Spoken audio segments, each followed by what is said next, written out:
Hi, this is Jeevan Kumar Vishwakarman and you are watching Alien Brain English.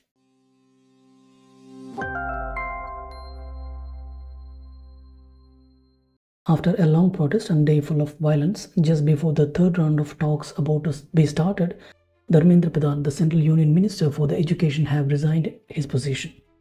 CJP, the Cockroach Janata Party, was protesting against the government with the demand of the resignation of Education Minister for his failures to control question paper leaks on major exams.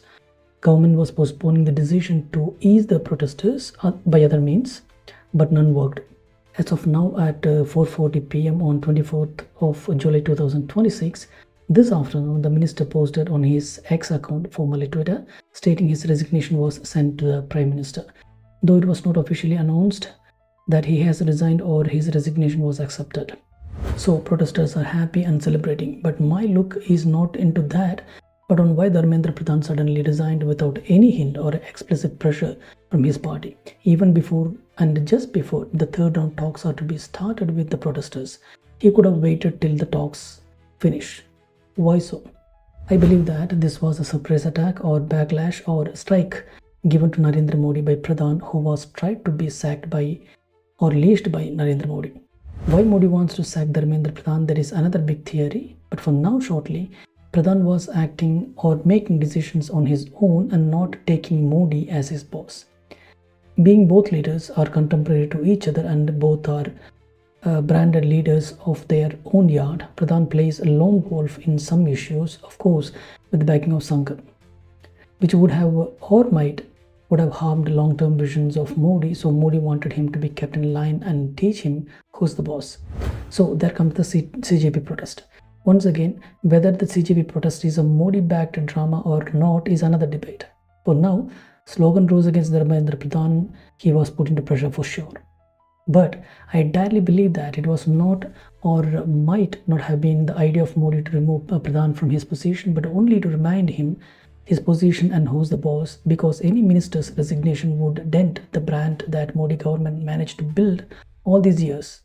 This would create an anti-incumbency against Modi government and people will find or start to think Modi is defeatable, surrenderable. And this would become a psychological breakthrough and people would accept change of regime is happenable. May not be now but sooner. This will reduce the morale of the supporters of this government and will empower the opposition. And that is exactly why Pradhan resigned on his own decision just before talks and not consulted anyone and haven't waited for any order or request from anyone. Even when Narendra Modi was not giving in any hint that Pradhan would resign because he didn't want to. But Pradhan might have understood and played a step ahead of Modi and he resigned and posted it on social media before any official notification comes. So that government can't deny it, neither Modi can stop it, denting his brand. Now, the unbreakable Modi regime is broken and surrendered to a few hundred violent goons in disguise of students. This would echo as the failure of Modi government, not of Dharmendra Pradhan alone. This would echo as the Modi government or the mighty Modi himself is not strong as he was portrayed. He is just another leader who can be defeated with simple inland violence. This will be portrayed as the great defeat of great Modi all around the world. It would have been already. All the brand he built all these years is destroyed in one single exposed or resignation. Modi must have oversaw or foresaw it. This will truly and harshly reflect on next elections. This is not like the farmers' protest. This is different. This would be marketed as the great student protest that defeated the mighty dictator Modi. That would make neutral students and youngsters to think or start to think that Modi is not as hero as they thought or believed. That will really reflect on next elections. Modi wanted Pradhan to be kept in line, but he drew his own line and broke the barriers that protected Modi all these years. Modi must have been careful when playing with fire. At least he should have kept water beside when he was sparking the first flame. With this one resignation, Modi's entire branding will be destroyed and his image will be questioned as a tough, unbreakable leader. His ability to tackle more tougher situations will be questioned. This might not help the opposition with an immediate gain, but it will eventually in future. But as of now, they have a grip against the unbreakable Modi.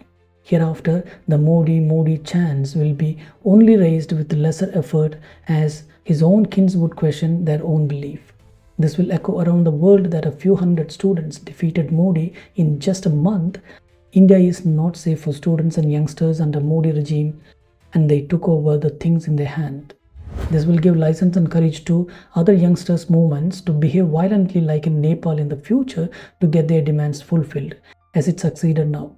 Even without widening it like Nepal or Sri Lanka, Modi surrendered. What if Nepal happens to India?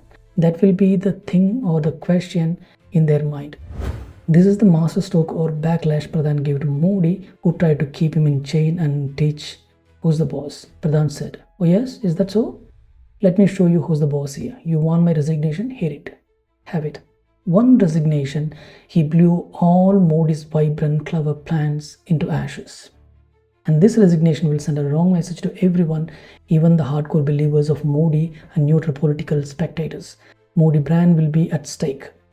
Even his followers will not be happy if this is the way the things would end if Modi accepts the resignation. My suggestion to Modi is not to accept the resignation of Pradhan for now. Keep him as a minister, but reform the ministry.